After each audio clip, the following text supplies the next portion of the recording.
Hi, my name is Dr. Blake Stevens. I'm with the HzO research team, and today we're going to demonstrate the difference between a new Motorola Razr with a Motorola Splash Guard technology and a Samsung Galaxy S2 with HzO WaterBlock technology applied to the phone.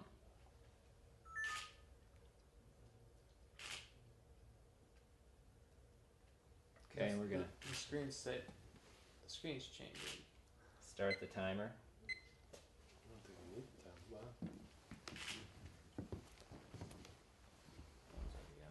You want to see if you can reactivate it Hit underwater? that screen. Maybe if you hit that. Well, I don't know if I should do time. Yeah, that one's totally dead. It's done.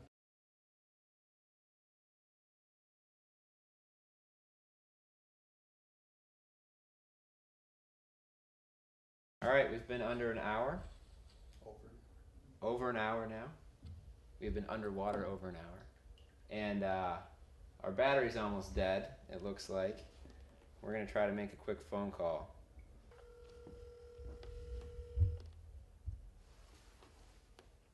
HzO, this is Roma. May I help you?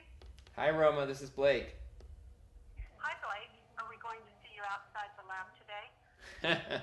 Well, I can hear you better this time, though, than last time. Okay. We've been underwater for over an hour. So, in summary, we submerged the new Motorola Razr with their Splash Guard technology.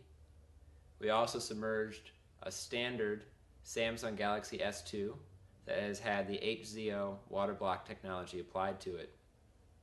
During the submersion, just a few seconds after, the Motorola Razr ceased to function, and we were not able to revive it with the power button or any other means.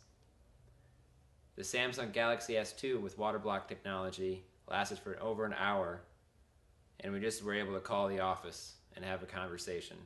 So it has full functionality while after being submerged underwater for over 60 minutes.